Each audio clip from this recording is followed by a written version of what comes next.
What is going on, everyone? Thank you for tuning in for another episode of the Incline Dodgers podcast. We are presented by TickPick and Fansided. We've got a full show today. There's a lot of action.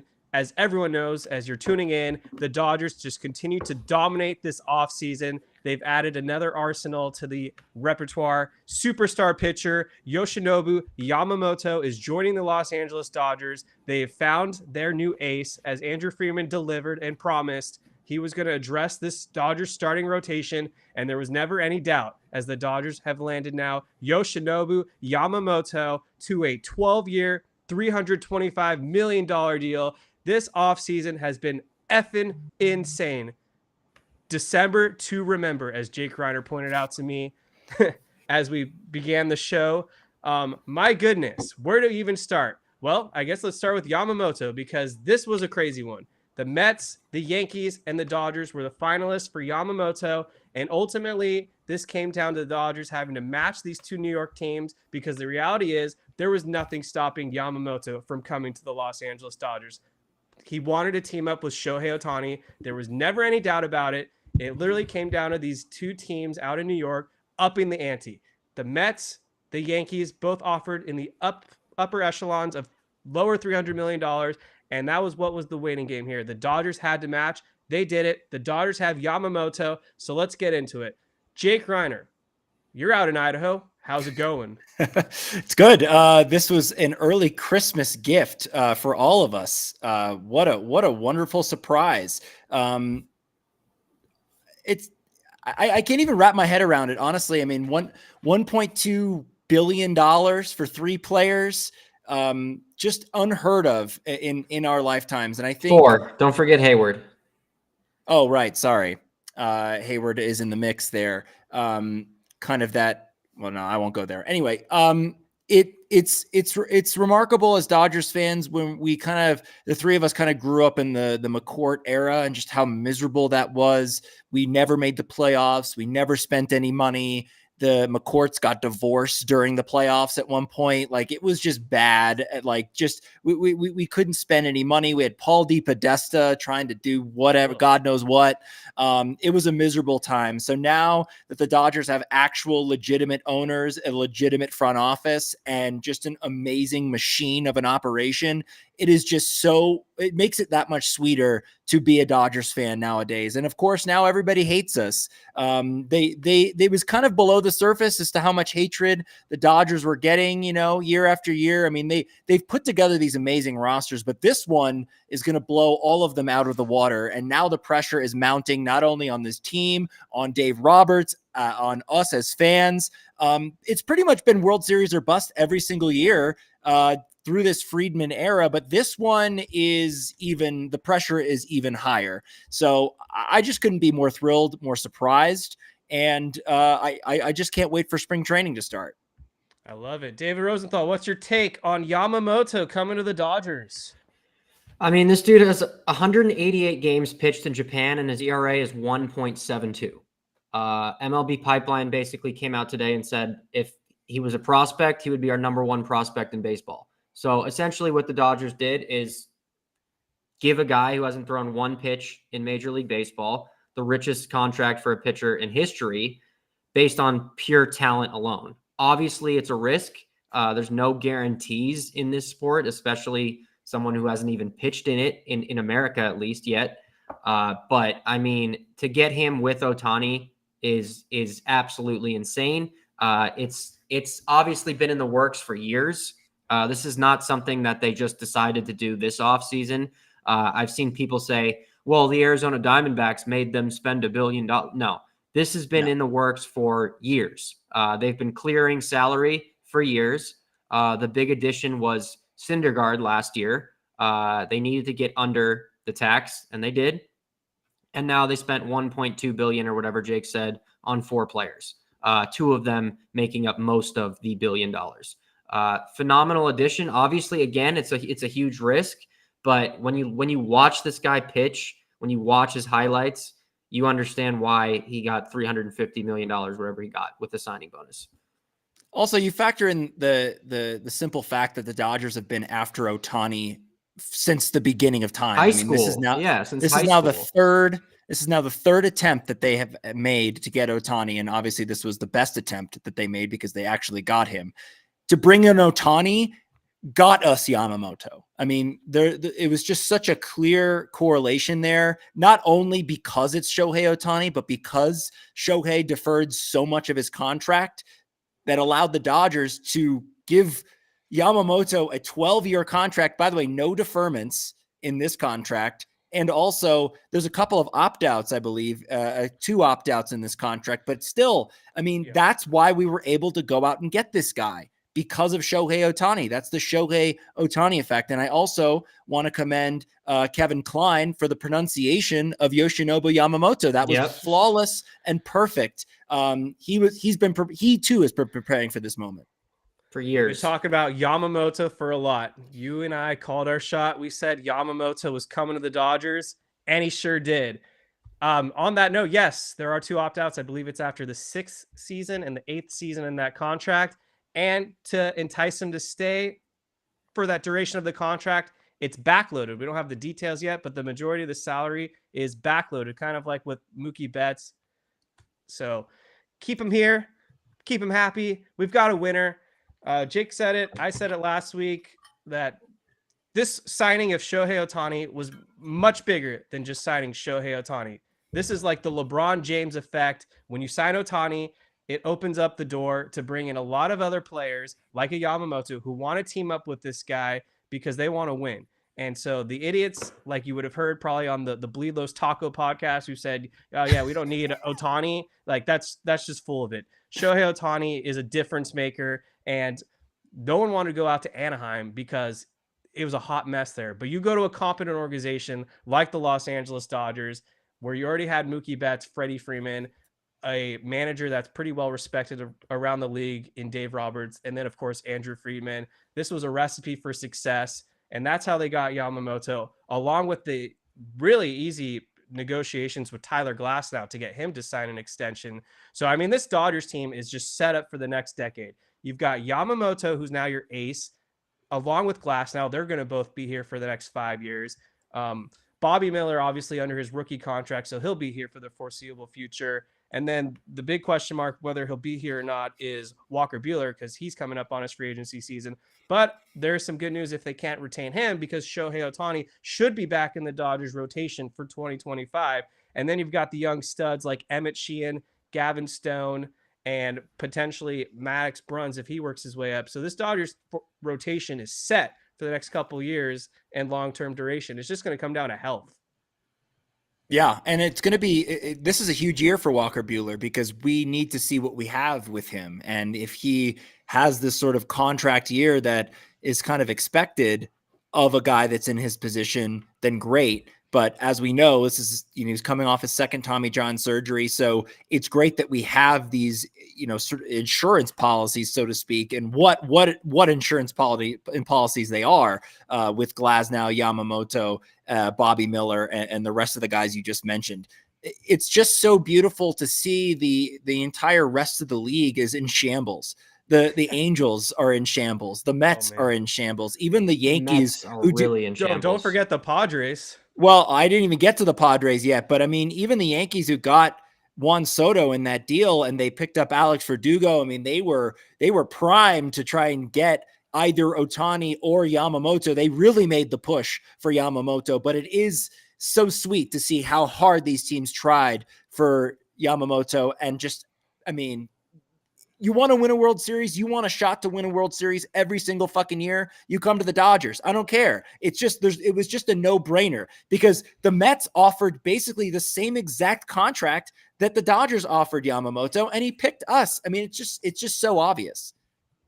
Yeah, he was never going to go to the Mets. Steve Cohen had his head in the sand there. I mean, he can take him out for a nice dinner of caviar, but I mean, the writing is on the walls with the Mets right now. They are such a disorganized, fraudulent organization. They blew it the last couple years with the Scherzer Verlander deals and then just packaging them away immediately when the going got tough. So I never thought Yamamoto was going to really buy into going to the Mets. The Yankees for sure scared me. Aaron Boone, Cashman, they were really all in on this guy. They got him a jersey. They did. They promised him his number 18. They were trying to like sell us with these soft stories like, oh yeah, he's ours. But there's still plenty of pitching options, so they'll be fine. But yeah, it's just awesome to see that the Dodgers are now becoming the go-to organization. We're no longer second fiddle. They are choosing us. Otani, Yamamoto, throwing glass now, and the Dodgers aren't done. This offseason may not even be close to halfway through. The Dodgers still got some more exciting moves coming, and we'll talk about that in a few minutes because we've got a bullpen to address. We've got some corner outfielders and infield depth that the Dodgers probably are still looking at. So I don't even think we're done yet with this Dodgers offseason. No, I think they do need one outfielder for sure. On the bullpen side, if they're done, you're going to get JP Fireisen and Blake Trinan back at some point this year, and I think they're counting that as kind of one body combined because they're both such unknowns right now. But there's rumors about Josh Hader. Jim Bowden is kind of yapping, which he always does. So I don't really put anything Jim Bowden says. I don't really take anything he says seriously because I'm still waiting for Nolan Arenado to be a Dodger by Christmas from him. But I could see, I don't see Hader, but I could see a smaller bullpen piece. But they definitely need one more corner outfielder for sure.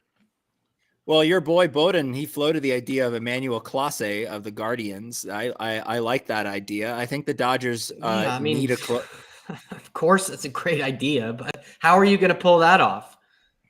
I mean, the Dodgers have enough prospects to deal. I mean, we talk about it all the time. Michael Busch, Miguel Vargas. I mean, those guys just don't have clear spots on this roster. He's the best closer in baseball. Throw an arm in there. Throw a Gavin Stone in there. Throw one of these guys in there. I mean, why do we have so many of these guys anyway? If they're just they're going to be stuck in the minor leagues. They're not coming up to the majors, and we're stacking this roster with so much major league ready talent.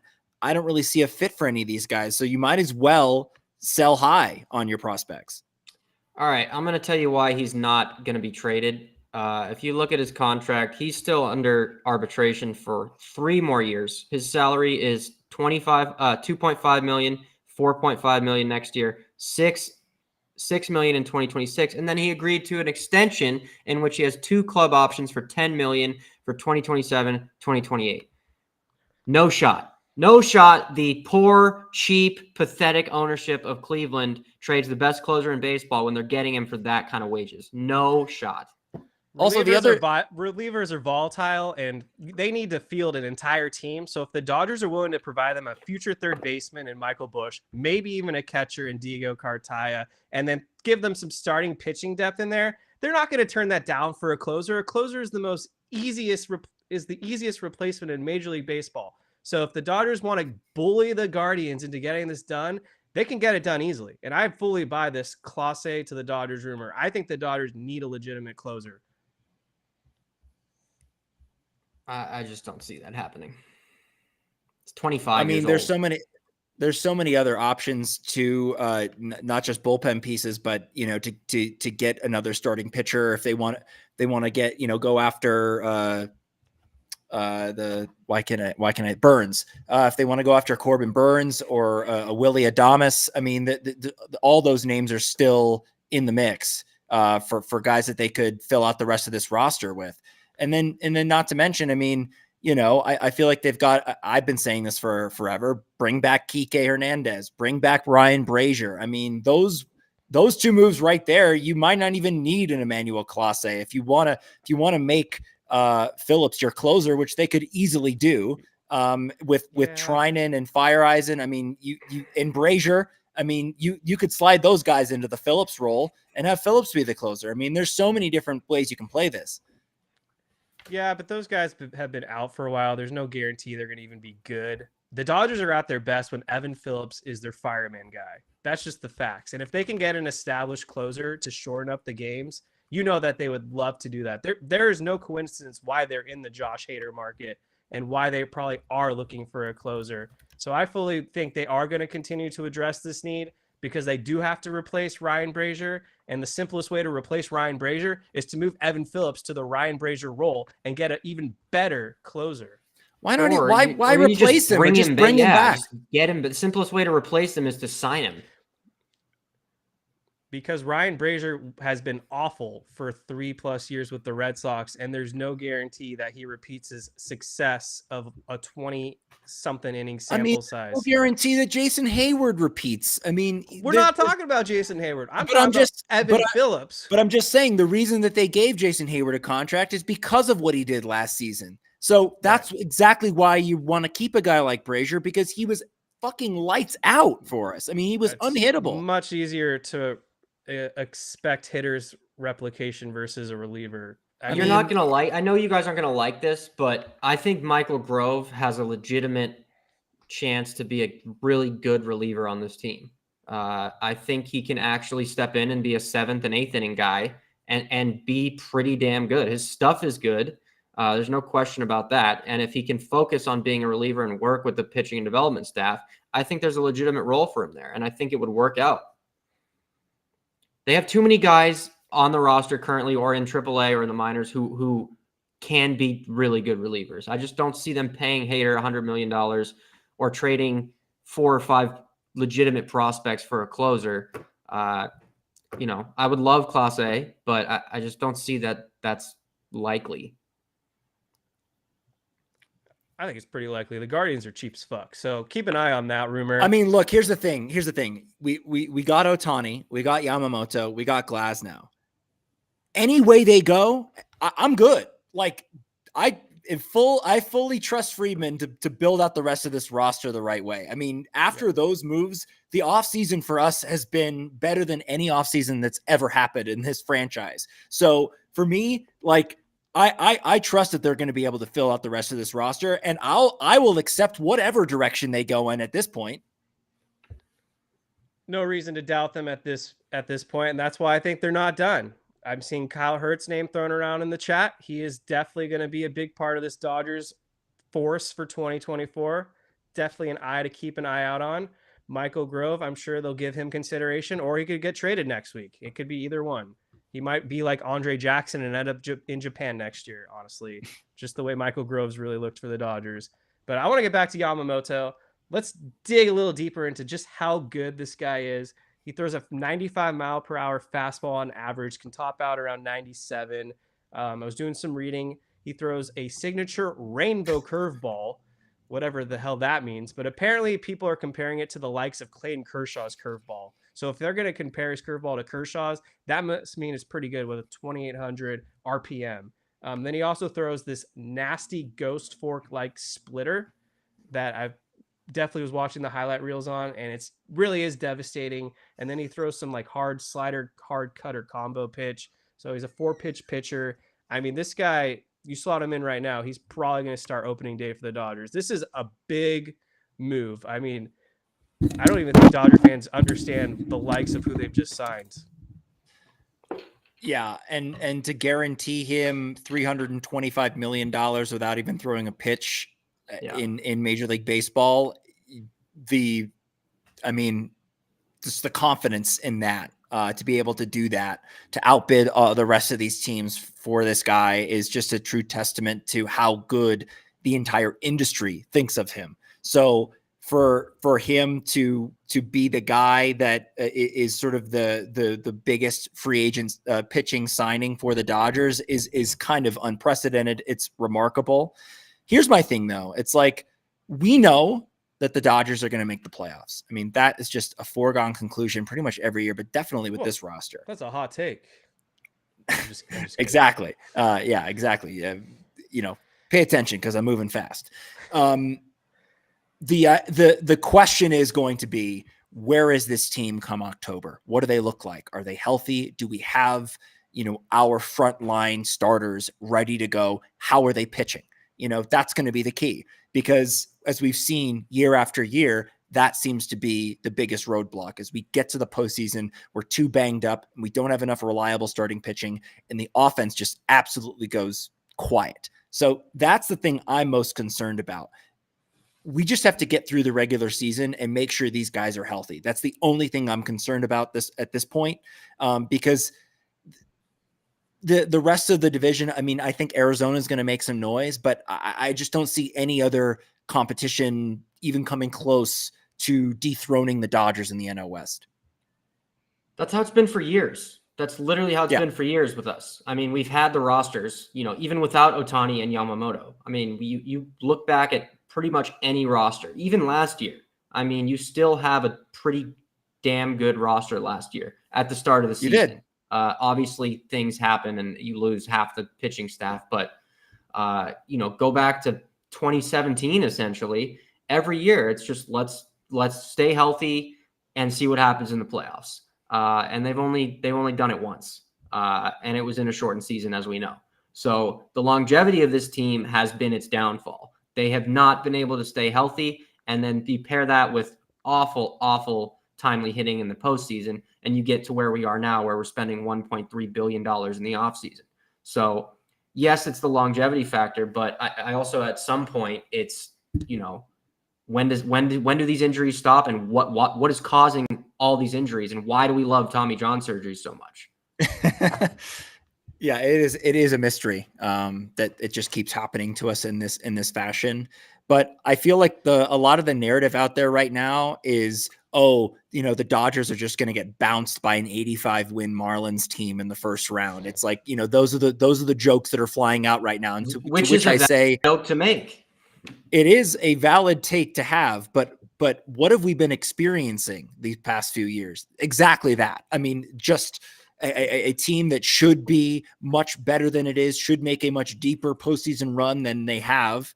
This is the same position we're always in. We just have so much more high-profile talent than we've had in years past. But even in years past, we've had these big high-profile talent guys. So it doesn't really change much, I think, from a Dodgers fan's perspective. It's just what's going to happen when October starts. And I know that we're kind of jumping ahead here all the way to the end, but let's be honest, we're going to be in the playoffs. It's just a matter of what team do we have when we get there.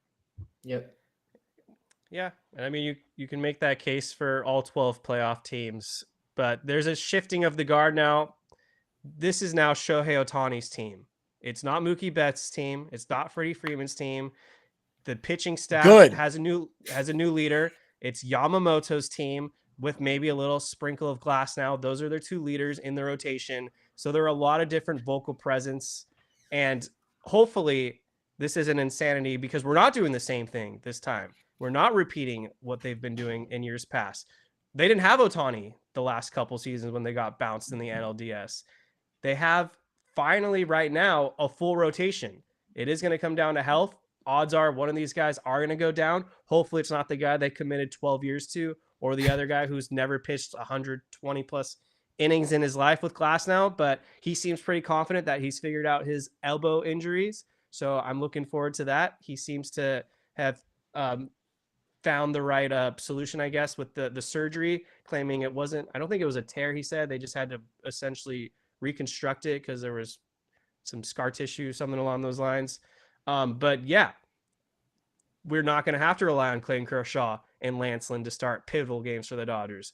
So there is a massive changing of the guard here. And for Dave Roberts, the seat will be hotter because Andrew Freeman has done everything he literally can to assemble a juggernaut and a superstar team. So now it's results oriented because on paper, they have what it takes. Dave Roberts isn't going anywhere. They can lose again in the NLDS, and he's still not going to go anywhere. Well, he only has 2 years left. He has 2 years left on his contract. So he's basically got 2 years to win a World Series. If he doesn't, then we're looking at not bringing him back. Yep. Unless they extend he was a major part in both of those negotiations. Ohtani shouted him out in this press conference as a main reason what drew him to the Dodgers. So 100% he's got 2 more years, and then they're going to reassess what the hell's happening if we didn't win a World Series by then. But he's not being fired. We can't talk about that right now. But Ohtani, Ohtani's going to shout out whoever the manager is. That's irrelevant to me. When Dave Roberts is down to that last year, if they even make it to the NLCS, they're going to extend him. They're not going to let him be on a contract here. There's just no way, no if, no how. So we have to just see what happens in the playoffs before we even talk about firing Dave Roberts, but I'm just saying there with the amount of expectations, he is going to be the focal point and he will be the scapegoat if things do go wrong. Yeah, and I think it also depends on how things go wrong too, because like I said, last year was not on him. I mean, he managed a pretty flawless regular season and had a few blunders in the postseason, but none of them as egregious as we've seen in years past. So it's going to be a case-by-case basis. If the offense, again, scores 2 runs a game, they're not going to fire Dave Roberts over that. But if he pulls a Rich Hill moment, if he pulls a Kershaw moment in 2019, if he does that shit, then I think it becomes a serious conversation. But I also think that it will be somewhat tied to Ohtani. We know that Mark Walter and Andrew Friedman are contractually tied to Shohei Ohtani and whether or not he opts out of his contract. But I think unwritten is Dave Roberts, because I believe that both Ohtani and Yamamoto are going to want the stability at the helm. And if they're going through some weird shit with their manager and they don't know if the manager is going to be back next year or what the deal is, that may extend Dave Roberts' tenure as Dodgers manager. The counter to that is that Dave Roberts was already there and they might want to pick their next manager. We see that all the time around multiple sports. We'll have to see, because if they win a championship, then none of this even matters. Well, yeah, of course. You can extend Roberts for the next 10 years too if they win the championship right out of the gate. That's just, to me, the biggest question mark for the 2024 season will be health and Dave Roberts' role. What's up, everyone? Thank you for tuning in. If you haven't hit that like button yet, please hit the like button. We'll get to some questions right now. Let's see what we have going on in the chat. I saw Ivy ask something about, will Yamamoto start in South Korea? I mean, it's hard to believe him not starting in South Korea. Yeah. Like, these games are going to be on a global scale. So that would be, obviously, Ohtani and Yamamoto will be the focal point in South Korea. So I'm going to say a hard yes. Yeah, I mean, he's for sure. I think he's the ace. Like I said, Buehler was the ace before they signed him, ahead of Glasnow, because I'm not sure how anyone would have a different take if he's healthy. I mean, too many people are forgetting how good Walker Buehler is if he's healthy. Go back to his last season he pitched, one of the best pitchers in baseball. And we know what he does in the playoffs. So I'm kind of annoyed at some people who are just kind of pushing him off to the side as like a number 3 or a number 4 when he is pretty much the ace of the staff. That's what he is right now. No, he's not. No, he's not. He is not. He is not a number 3 or 4. If he's healthy, he is. Him and Yamamoto are 1 and 2. Glasnow. Well, you just said it. You just said it. If he's healthy, he's an ace. He's an ace. He almost came back last year. He wanted to come back and pitch last year. I understand that, but everything rides on how healthy is he. Because if he's fully healthy, then yes, I agree with you. He is a ace or 1A type of pitcher. And if he's healthy going into the playoffs, there's nobody else I'd want on the mound but him. But his health is the biggest factor here, obviously. Yeah, I mean, yeah, it's just he was going to come back in September. I don't see how he wouldn't be ready in April. That just they got to protect his innings. The passage he's of supposed time to be helps. That's how you heal. They're going to manipulate his innings. So if he starts the season on the IL, wouldn't be surprised.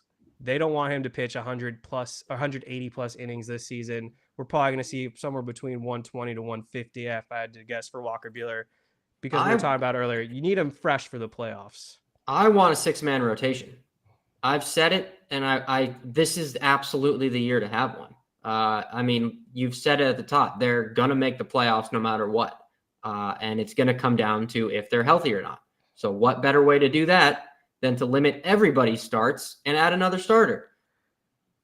I mean, if they have 6 healthy, capable starting pitchers, I completely agree with you. And as you know, I hate the bullpen games with a passion.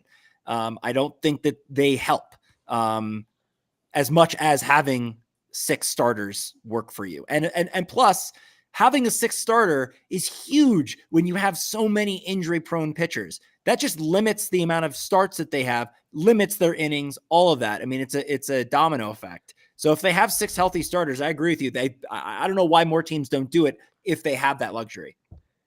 Yeah, I mean, they should in theory. The caveat to that is some of these guys want to throw every 4 to 5 days. And so they might make the excuse that it throws off their rhythm if they're pitching every 6 to 7 days. So I don't know what Yamamoto's resume is yet, but he's the ace. You're not paying a guy $325 million to not be the ace of the staff. I don't care that he hasn't thrown a single pitch in the major leagues. He is the ace. Tyler Glasnow is the bona fide number 2. Those are the 1-2 if healthy on paper. Bobby Miller has a chance to be this team's number 3. He already was making huge strides with his rookie season. I don't believe in these sophomore slump narratives. And for Walker Buehler, honestly, this season is just getting him right. We don't need to burn him to the ground. He still has a long career ahead of him. So let's just ease him into 2024, ramp him up in time for the playoffs, because that's when he grabs you by the balls and steps it up. So if they got to throw Walker Buehler in a game 3 or decisive game 4, I'm good with that. I doubt we'll be seeing him start a game 1. He's not pitching game 4. I think you're underestimating how good Bobby Miller might be. No, I'm not. And I'm not underestimating Glasnow, Bobby Miller, or Yamamoto. I'm just accurately describing Walker Buehler's talent, and especially in the playoffs. If he's healthy, he is the guy.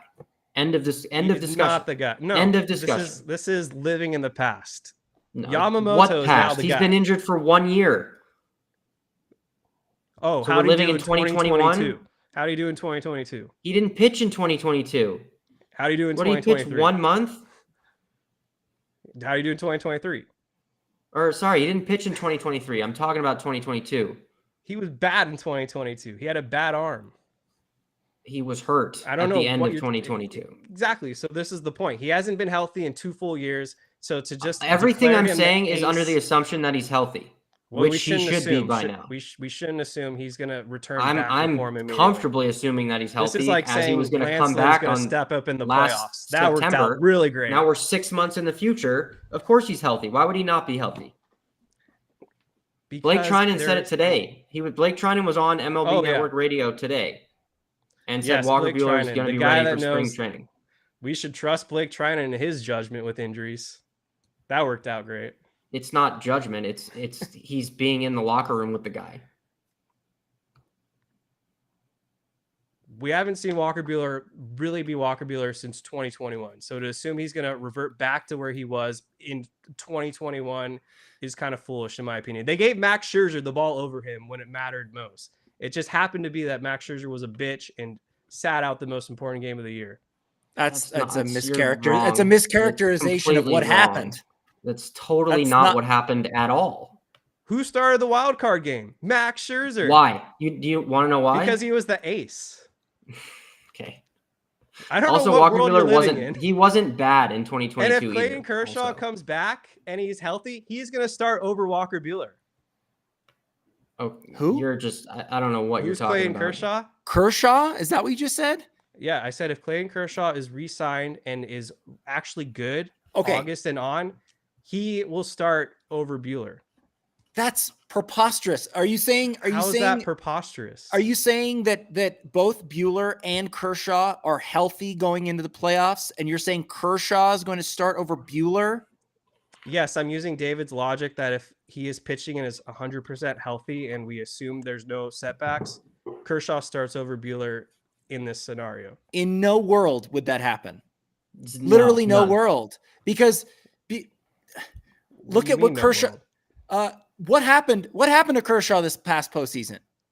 He wasn't healthy. He gave up a million runs in the first inning. What does Walker Buehler do in the playoffs? Look at their records in the playoffs. Walker Buehler is that guy. If they're both healthy at the same time, Walker Buehler throws the ball harder, he's younger, and if they're both healthy at the same time, you're going to start Walker Buehler in the playoffs. So if Kershaw was his first half Kershaw of this past season and Buehler was, I don't know, Buehler elite, you're going with Buehler over Kershaw? 100%. I'm going with Wow. Buehler over anybody. Okay, well, He's number this one. argument- If This Buehler is argument is just healthy- ridiculous. If Buehler is healthy in the playoffs, game one. How much you I want to don't bet care. Walker Buehler will not start game 1 for the Dodgers in the playoffs? Well, I'm not 100% sure he's going to make it through the season, but if he's healthy, I'll bet you anything you want. My point is David's point that if the Dodgers are going to choose one guy to give the ball to, all things considered right now, it's going to be Clayton Kershaw. But I don't think Clayton Kershaw is coming back next season. I don't think Walker Buehler is going to be 75% of what he was prior to the injury. So to me, this is just all ridiculous hypotheticals. Yamamoto is the ace of the staff now. Glasnow is the clear number 2. Then you can kind of figure out who's better between Bobby Miller and Walker Buehler for decisive game 3 and 4. No. Anything else is preposterous. Backwards. Completely backwards. None of this matters because we're not in October right now, and that's the only thing that matters. Because if Yamamoto is fumbling into the playoffs and you've got Walker Buehler who is on fire, I mean, you're gonna go with whoever is the best at that point, right? I don't know, because they didn't with Kershaw. I mean, that's what they did last season. Kershaw wasn't firing on cylinders. They gave him the ball. Yes, he was. He had a great season. No options. They had no options last year. They should have went with Bobby Miller in game 1. Oh, because he pitched so well in game 2. Yeah, it's not going to matter. He pitched much better than Kershaw did. Oh, please. What do you mean, please? Kershaw gave up 6 runs and got 1 out. And if they gave you the fucking ball in game 2, you'd pitch better than Kershaw. I don't know what you're talking about. Bobby Miller was not good in game 2. What makes you think that if he pitched game 1, he did not lose them the game. They had no barely offense. Pitched in that game. He got so Lance Lynn didn't either. Lance Lynn gave up 4 home runs in 1 inning. He of course lost. And 4 runs. 4 runs. By your logic, he didn't lose them the game because they didn't score 4 runs that game. I don't follow that logic at all. I don't know what world you're living in, because you still think Walker Buehler is ahead of Yamamoto, who they just gave $325 million. In a playoff series, if he's fully healthy, absolutely. As opposed to starting a rookie with 0 MLB playoff experience. He's not a rookie. He is not a rookie. To say he's literally the definition of a rookie. He's not a rookie. You just said he pitched I think you need to look up the definition of the word, and then we'll get back to this conversation. He is is he eligible for Rookie of the Year? Yeah, but that's a loophole. Is it a loophole? So Yamamoto has no professional experience. That's not what anybody's saying. He's a Major League Baseball rookie. He pitched in the World Baseball Not one Classic. pitch in Major League Baseball. Who gives a shit? He pitched at the highest stage in Japan. No. Okay, so why if it's equal, David, why did he come over here? What the fuck are you talking about? You're acting like Yamamoto's some nobody. Why did he come to America if it's equal? He came to America because of the money. This is no surprise. If he was going to get paid $300 million in Japan, highest level of baseball in the world. If he got paid $300 million in Japan, he would stay there. David, what the hell are you talking about? I completely disagree with you. You're completely wrong on that. This is the highest level of competition in baseball. That's why Shohei Ohtani wanted to come here out of high school, not because of money. Obviously, the money is an added benefit. But Yamamoto. This is the highest level of baseball. This is why he came over here. He wanted to play with Ohtani and win at the highest level. By definition, he is a rookie who has not pitched 1 pitch in Major League Baseball. Not one. You can say he's pitched in the World Baseball Classic and the World Series in Japan. That's not the same thing as the Major League Baseball playoff. Dude, he came over for the money. To say he came here because he wants to ditch Japan and be in the U.S. No, he came here for the money. He's won multiple MVPs and awards in Japan. He is the most coveted Japanese pitcher of all time. To just say, yeah, he's a rookie by definition, but to call him a rookie, that's just a slap in his face. No, it's not. It's literally the definition and what he is. He's a rookie. He's not really a rookie, though. Okay, this argument is moot at this point because change the subject. We don't even know what it's gonna what this regular season is going to be like for the starting rotation. So we'll get to that argument when we get to it, because we may not even have to have this discussion if there's a clear guy that should get the ball in game 1. Justin Yamas's comment: I want whatever David's smoking. What? Also, Yamamoto's a rookie. No, it's the fact that you're acting like he's a nobody. You're stripping away all his previous. When did I say that? You just bashed him to start off your argument. You're like, I'm not giving the ball to some rookie to start a playoff game. I'm not. Okay, then stop embarrassing yourself. Go ahead, Jake. Look, like I said, this argument is moot because we don't know what's going to happen over the regular season. So, I mean, it honestly, look, I mean, overall, it's a great problem to have. I think. I mean, we've never had this problem before. I mean, we usually get to the playoffs and it's like, especially over the last 2 to 3 years where there's no clear cut what to do. I mean, even in 2021 when you had Urias coming out of the bullpen. And you had Walker Buehler who had to go and pitch for Max Scherzer. I mean, there was just so much that we didn't have the depth. We had 3 good starters and we just wore them out like no one's business. So this is a luxury that we've not had in a long time. And I welcome this debate as we get further and closer to October. But at this present moment, it doesn't matter. Let's take a quick pause right here to talk about sponsor of the Incline Dodgers, TickPick. Christmas is literally 3 days away, so if you haven't done your shopping yet, make sure to download the TickPick app where there's no service fees at checkout. This is the best site in my opinion. The site is so slick. It's so easy to navigate through. You can get great deals to the Dodgers. I mean, everyone's going to want to go to a Dodger game this year, so why don't you just surprise your loved one, your best friend, your dad, whoever, with some Dodger tickets as, I think, a blow-away Christmas gift. If you're trying to go watch some NBA or NFL hockey, TickPick's got you covered as well. They cover all the cities. And then, of course, don't forget about concerts. I mean, when the Yamamoto news broke, I was at MJ the Musical. I swear, 8 p.m. I get the announcement, and then the musical started. I was like, it was so hard not to look at my phone. Was it a good musical, though? Was it worth seeing? I was pleasantly surprised. I thought it was going to be super campy and corny, but my goodness, that's really good to hear. done. I've been wanting to see that, so that's good. Yeah. That's good to hear that. I would definitely go. Great production. What's up, chat?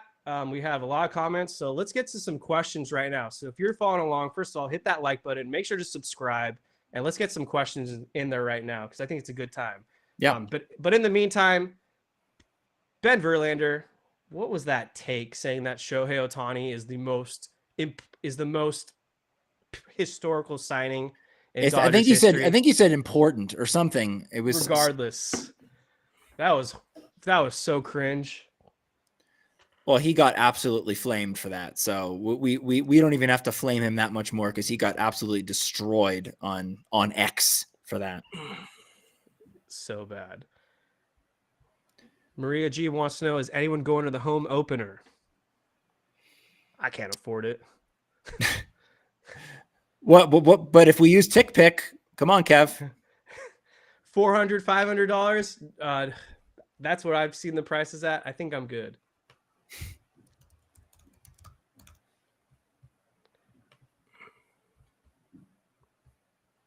Let's go with this question. I don't even know if this is a legit question, but the Lithium Dodger, I know that they've followed along. Who now, why not Cease plus LRJ? All in. I think the Dodgers are done in terms of going after guys like Dylan Cease, but I don't know who LRJ is. Luis Robert. Yes. I mean, I think Cease is going to have a huge market now that we got Yamamoto. So I think there's going to be all the other teams are going to be kind of going after Cease. But I don't know. The White Sox are a really, really poorly run organization, and trading with them has never been easy. And I think they're kind of scarred from that Tatis trade. So probably not, in my opinion. Love this question from Aaron Vaughn. What would your next move be if you're Friedman? Give me Kike, give me Brazier.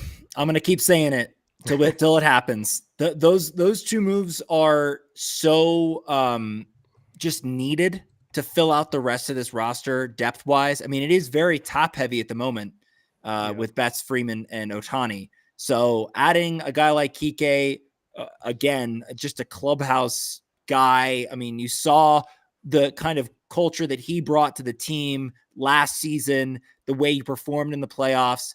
I just think you can't afford to let him walk away again. I want him again on this team. He plays every fucking position. So that's what I want. And then I've made my case for Ryan Brazier. I mean, I don't care if relievers are volatile. The Dodgers found something in him. He is a rubber arm. He is reliable, and I think he should be in this bullpen. I would like to see the Dodgers maybe make a trade with the Twins and bring in Max Kepler. I think they still need a corner outfielder, and I'm not really sold on Margot and Taylor being our left field options. Gross. I was looking at Kepler. He had some pretty good stats last season. 260 batting average, 24 home runs, 121 OPS plus, and he had a really good second half, OPS over 900.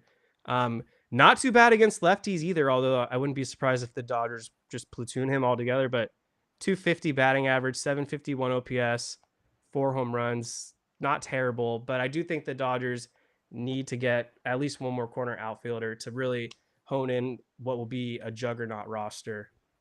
I do like Kike, though. We've talked about Kike and Jock a lot. Wouldn't kill me to bring in either of those guys. I do think having some upgrades at the bench position with a right-handed bat, like kick Miguel Rojas to the curb and replace him with Kike Hernandez, I'm fully on board with that. I just don't see a role for Miguel Rojas next season, especially with Lux healthy. Right, but how much? Go ahead, David. Look, I'm not sold on Margot whatsoever. I don't know if they can try to trade him, even though they just got him, and flip him for something else. But Kepler would be good, but you still need a right-handed hitter. Outman and Hayward are going to be the starters. So you're going to go with probably Margot and Taylor in the left field. And I don't know. I mean, I still want Randy Arozarena. I know that's not going to happen at this point, but I mean, that would be the absolute cherry on top of this offseason. It would probably be the best offseason ever. But I'm realistic, and I think they're just going to have to count on Chris Taylor bouncing back from last year, because that was a horrendous season from him. Way too many strikeouts, had a couple clutch moments, but they paid him last year prior to last season, and I think they're going to need him to bounce back. Chris Taylor wasn't that bad last season. He was bad. Not that bad. For what they paid him, he was bad. Well, are we paying him to be a starting outfielder, or are we paying him to be a bench player? I mean, that's starting outfield money. So I think, yeah, I mean, they pay him like he's playing every day. I mean, he played 117 games, it looks like, last season, but he did deal with some injuries that he's been dealing off and on with, some elbow and neck issues. So I know that kind of hindered him to begin the year, but he really had a nice second half for the Dodgers. And I'm actually disappointed they didn't play him more over David Peralta in the playoffs. Especially when Peralta was hurt. I mean, yeah, just ridiculous. Just bad. Just a bad job. Noah Ortega, Dylan Cease, or Corbin Burns. I don't think the Dodgers are getting either one of these, but I guess if you guys had a preference, who do you like more? I mean, obviously it's Burns. Yeah, I agree. I am sad about this too. Yeah, Maria G pointed out the announcement from earlier today. Shelby Miller signed with the Detroit Tigers, so he's not coming back. He was a pleasant surprise for the Dodgers last season. Really liked him. Yeah, he was reliable when he was in there, but he was also hurt a good chunk of the season. So there is that. Like everyone. Right, but he was awesome in a high leverage role, and he's going to be missed. But I mean, again, it's like, I just don't want to let too many of these guys who were great for us in that bullpen walk away. I know that we can recreate these relievers in a number of different ways. Obviously, the Dodgers are really good at that, at finding guys that have good stuff and turning them into elite relievers. But I mean, if you've got something great, you got to just hold on to it. So that's why I'm so hell-bent on Brazier. Let's see what else we got. People in the chat think you and David and Kevin are related somehow. I've seen that a few times. Interesting take. I mean, you guys are fighting like brothers, so I guess it makes sense. I like this question. Michael Carrillo, are the Dodgers going to get a full Japanese broadcast team? You best believe it. I don't see how they wouldn't. That's a good question, actually. That's an I never even thought about that. Oh, interesting. Yeah, that was the first thing I thought of with Otani coming. They got to get the broadcast team. They've got to get the sponsorships. They've got to get the sushi in the left field pavilion. They've got to basically turn this team into the Los Angeles Japanese Dodgers. Samurai Dodgers. I mean, obviously that's what they had in mind. They know what they're doing. I mean, the media frenzy that is about to descend on Dodger Stadium is going to be epic. It's going to be absolutely insane. Oh, I did have a thought about this since we're talking about broadcasting media, that sort of thing. With the Angels, Ohtani only spoke to the media once a week, and that was when he pitched, after he pitched, and he didn't speak to reporters and at any other time during the week, apparently. And according to his agent, they're kind of trying to do the same type of setup this year, even though he's not pitching. I don't know. Dylan Hernandez seemed to think it was a big deal. That could rub some other guys the wrong way. That was a weird sentence that I just said, but it could affect the players in the clubhouse in a weird way. But I don't know. I don't know that that's going to happen. I mean, this team, the way that Dave Roberts yeah, I mean, the way that Dave Roberts has built this clubhouse, I mean, that's one of his biggest strengths, right? Is managing egos and managing the clubhouse and making sure these guys are, pulling from the same side of the rope, so to speak. So I don't see that affecting this clubhouse one iota, because last year it was such an unselfish group. I mean, even with Freeman and Betts, kind of the, de facto leaders of the clubhouse. I mean, they didn't really lead vocally, but by example. So I don't see that the extra attention being paid to Ohtani and now Yamamoto, I don't think that's going to affect anything. No, and if you listen to what all the World Baseball Classic guys said on the Japanese team about Ohtani, is that he just wanted to be one of the guys. He didn't want to be held to, this godly standard or a higher standard. He just wanted to be one of the guys, and he's obviously going to bring that attitude to the Dodgers. And if the LA media doesn't like him not talking to them, then they can fucking cry about it, because who cares? He's here to play baseball. He's not here to talk to Dylan Hernandez. And they will cry about it. Good. Bill Plaschke can write all he wants, and nobody will read it, and we won't care. Like we always don't care whenever he writes anything. If you've got a problem with Ohtani, you're going to have to go make a visit with Ippei Mizurara, who's my new favorite Dodger. This guy, I can't wait to see all his press conferences, I guess, with Ohtani, and he'll talk to the media and ESPN and all that. Like, I got to get this guy on the podcast. You could tell he was a little nervous on the introductory one. Yeah, it was a little shaky. Yeah.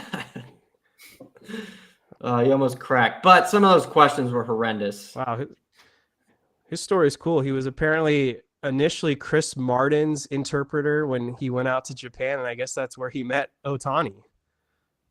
Well, that's a strange connection. He is from I think he went to what, Long Beach something or Riverside somewhere. School. He went to school in Southern California, though. Yes, he did. They said he was. His family came here when he was 7 from Japan. Yeah. Wow. Yeah. So that they should have signed Chris Martin. Damn it! They made it really go full circle. Aaron Diamond Bar. Thank you, chat. New to the pod, but I like it. Yeah. I mean, if anyone else is new to the podcast, welcome. Hit that subscribe button. How do you guys all know each other? Well, that's a funny story. Yeah, well, Kevin and David come from the same family. No. Well, you guys knew each other before you guys knew me. Yes. Kind of, but we also played Little League together. A blog that won't be mentioned.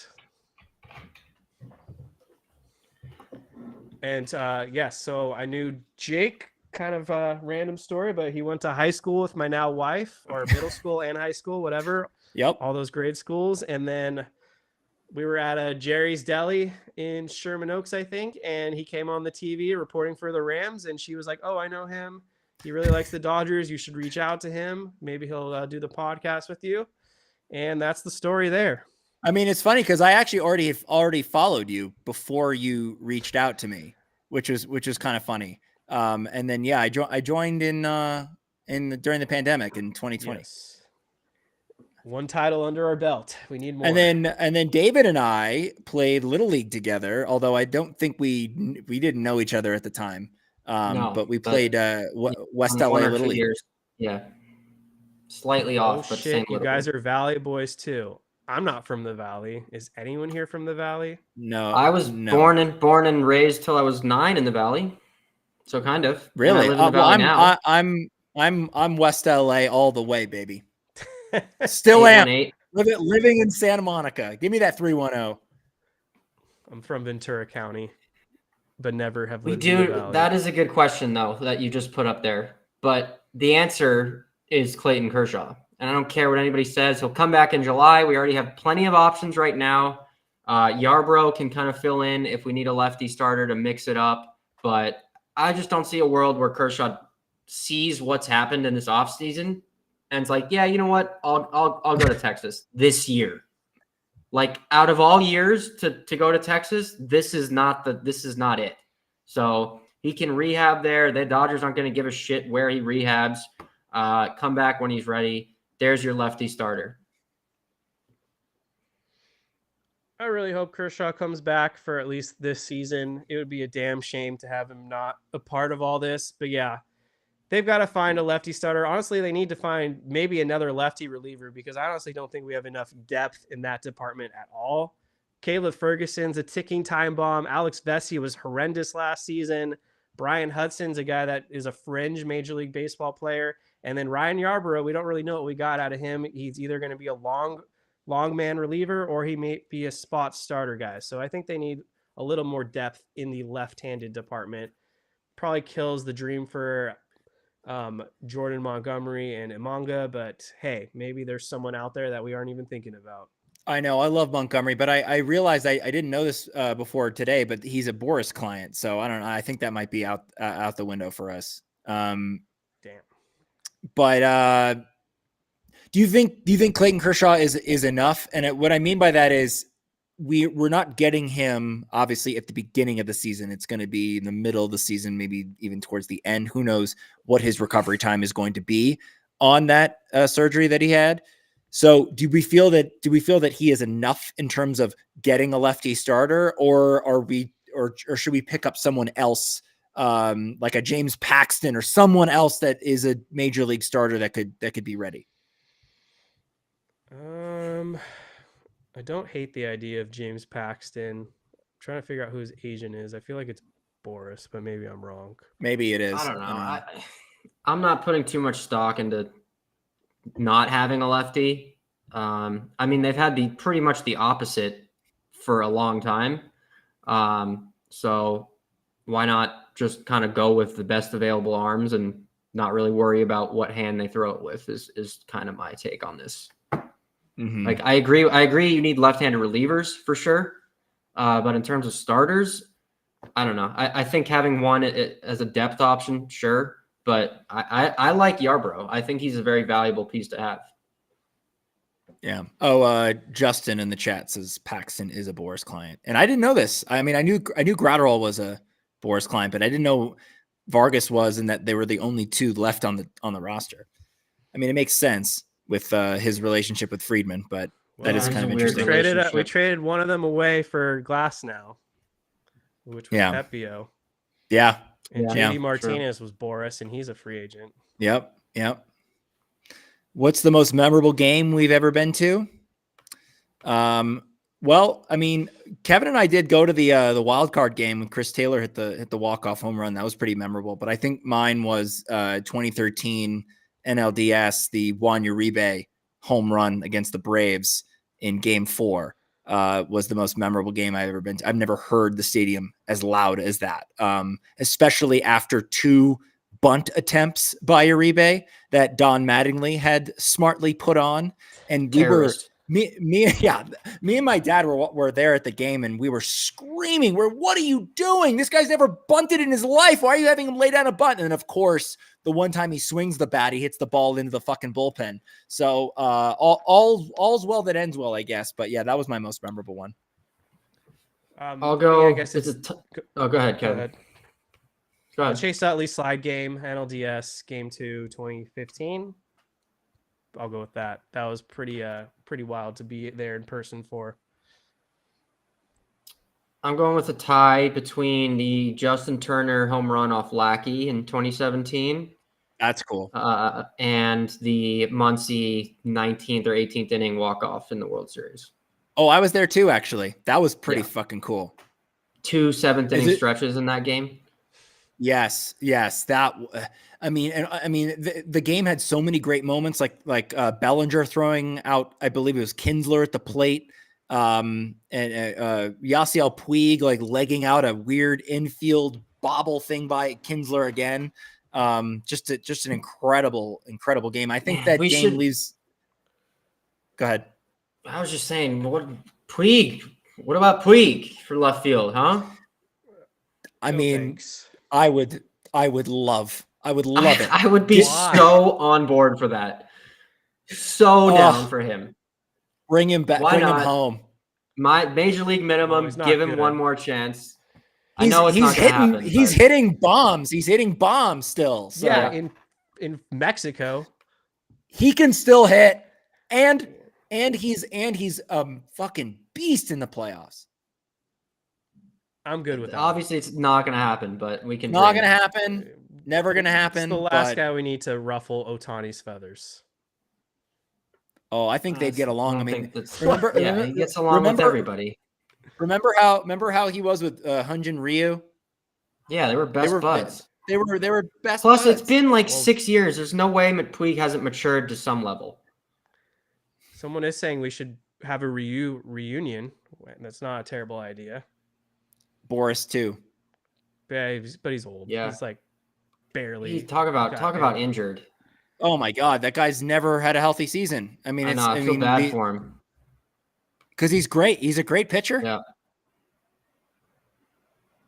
Yeah. If he's cheap, why not? Okay, let's get to the final 5-ish minutes of the show. So get those last second questions in there. Viral Addict, who's been pretty active. We know about as much as we're going to get from Kershaw as we do about Yarbrough.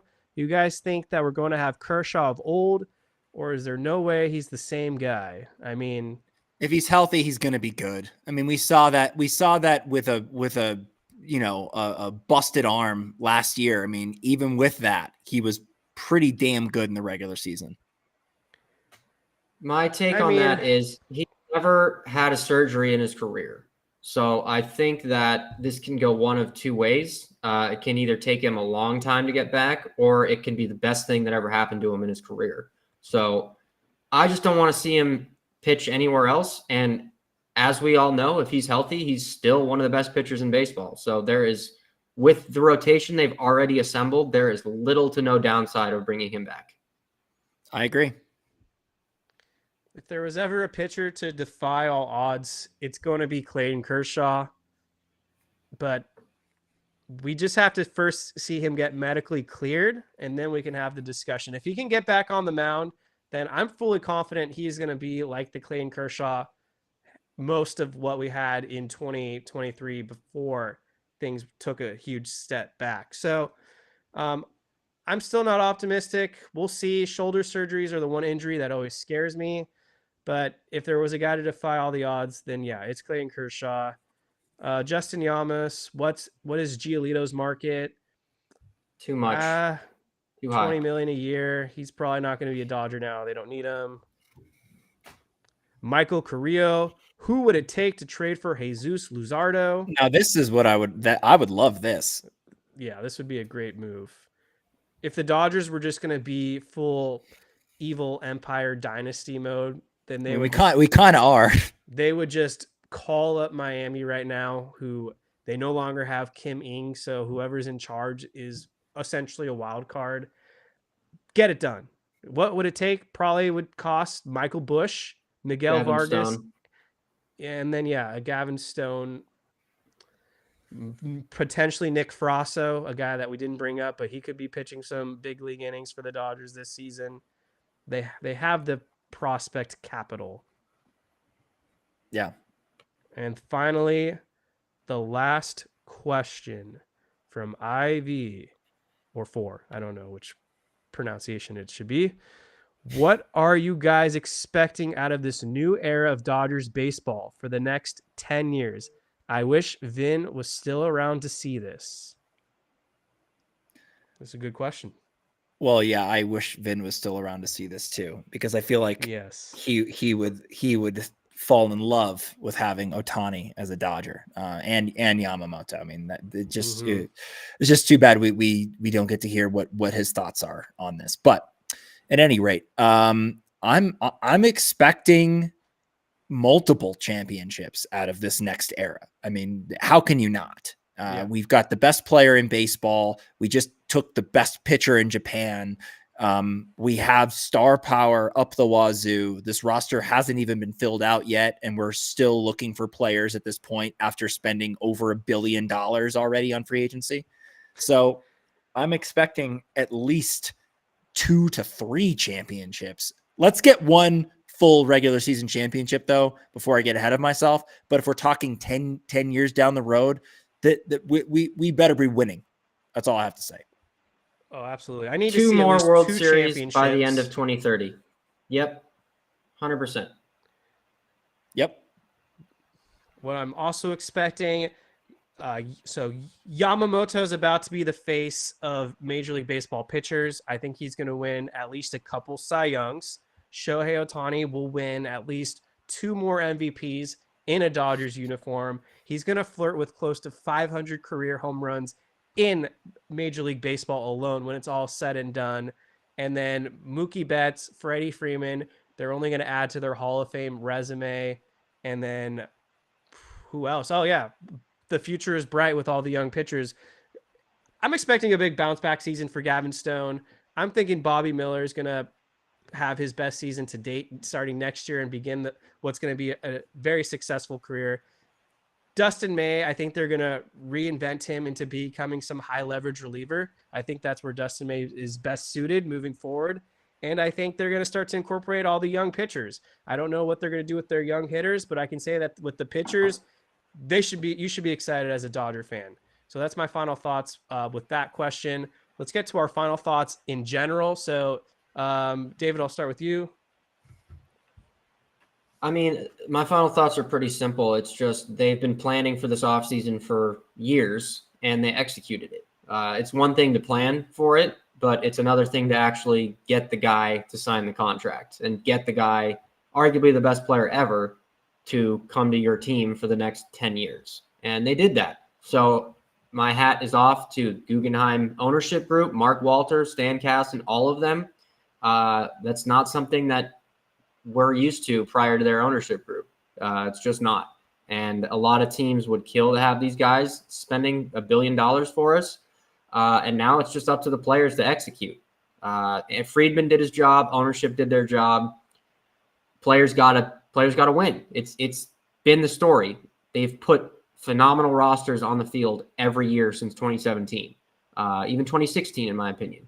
And the players have executed 1.5 times. I'll say 2 because they got fucked in 2017. They've executed 2 of those years. So it's time to win. It's as simple as that. They have to win. Absolutely. What about you, Jake? Yeah, they have to win. But I think when I look at the narrative that is kind of swirling around the Dodgers right now, I'm hearing, Evil Empire, the new Yankees and all of that. I'm hearing all that stuff, and all of it is appropriate. But you look at it this way, right? If the Dodgers win the World Series, let's say they win the World Series this year, or they win multiple titles in the next 10 years, every time that occurs, when it does, people are going to say, well, of course they won. Look at their fucking roster. If the Dodgers get bounced in the first round again with this roster, they're going to get clowned no matter what. It's kind of a lose-lose in the sense of, a fandom, right? Of rooting for a team, feeling good about rooting for a team. But you know what I say to all that? I posted a video clip from the movie Major League on X. And basically Jake Taylor says, let's just win the whole fucking thing. No, it doesn't matter. Basically, they're going to get rid of the Cleveland Indians in that movie regardless. So why don't we just go out with a bang? I'm with Jake Taylor on this one. Let's just win the whole fucking thing. And then we can celebrate. And honestly, when they do win, all of that outside noise is going to go away because as Dodgers fans, we're going to feel just the most euphoric feelings we've ever felt. Kind of similar to what we felt in 2020 when they won the title, but even more than that because it'll be a full season championship. All of that's going to go away. Let's just win a title. I'm just here to enjoy the ride. I really am going to try to savor each game this season versus trying to think too far ahead and just fast forward to October. This is the first season ever with Shohei Ohtani in a Dodgers uniform. So I want to remember as much as I possibly can because I don't want to let what happens in the postseason sour what's going to happen 162 regular season baseball games. That's the beauty of baseball. There's always so much pressure and what's riding on what happens in October, which is almost a shame how this game has changed, but I'm going to try to enjoy the regular season. And my just random, just my off the wall take is, all right, you guys are going to judge me for this, but why do people give going to the dentist such a hard rep? I might be one of the few people in the world that actually enjoy going to the dentist. It's like getting your car washed, hiring a housekeeper, cleaning out your house. That feeling when you walk out of the dentist after they did a cleaning, you feel like a new man. It's like getting a haircut. Like it's not that bad. Like having a fresh mouth and great oral hygiene, one of the top 5 feelings, I think. Top 5 feelings? Top 5. No. The dentist fucking sucks. Going to the dentist fucking sucks. They poke you the entire time. They yell at you, and you can't even talk back because their fucking hands are in your mouth. So, no, just no. I'm not. That just absolutely not. They treat me well there. We have conversations throughout. How? You can't speak. Top 5 feeling. 5. So where does this rank? This is number 5 for you. And what is 1? Like sex, Dodgers, World Series? Like what are the rankings here? Yeah, those would definitely be 2 of them. Just winning in general. That's a top feeling. And yeah, then, you and Charlie Sheen. And then the other feeling, I guess, is love. Oh, yeah, I'll take that's that. And then dentist. Yeah. One of those things does not fit with the other 4. Yeah. Yeah, just there's oral in the first one. I get the like your mouth is clean afterwards and like that feels good, but the actual process of them just like going ham in your mouth is the worst thing ever. You just got to find a good dentist. That's the key. I have a good dentist. It's not the dentist. It's no matter where you go, they're still going to poke you with that thing and, do the whole thing and polish and all this stuff. And it's so x-rays and they stick the shit in your mouth and you're like, it's not enjoyable. They have different flavors of toothpaste, but none of them taste like they're what all the bad. Flavors are. They're all bad. I don't even choose anymore. Just give me the worst one you have. And then just give me the worst so we can just get this over with. The worst one is chocolate. Chocolate? Oh, I've never seen that one. Where are you going? You going to a kid's dentist? Hey, I remember having a chocolate option. Ugh. No, like mint or bubblegum or grape is like the only one. I'm not advocating for it. I'm saying it sucks. I've never even heard that as an option. Well, you got fucking Kevin over here saying it's a top 5 feeling to go to the dentist. Why is it? They don't even ask me anymore. I haven't been asked for a flavor in like a decade. They just here, you're an adult. This is what you're getting. Next time as a listener, you go to the dentist, keep this take of mine in mind and let me know how you feel about it. If you do the prep work, you do the 6 months leading up to it where you brush your teeth and floss and all that, it sets you up for success. The people that dread it are probably the ones that don't go, and then they wait 4 years and they have cavities. I go every like 4 or 5 months to get my teeth clean. And I hate it every time. I honestly despise going to the doctor much more, but that's just me. I don't mind the doctor. Top 5 feelings. Okay. It's a great All right. Well, I think that's a good way to conclude the show. So if you're listening to the Incline Dodgers podcast, hit that subscribe button. If you're on the audio feed, you can download this podcast, leave us a review, make sure you're subscribed in that platform as well. And if you are watching on YouTube and you haven't already, hit the like button, hit the subscribe button, and you can see our handles in the video feed. So follow us on X. So thank you guys so much. This is another jam-packed episode of the Incline Dodgers podcast where the super team is here. So thank you guys so much. We are going to peace out now.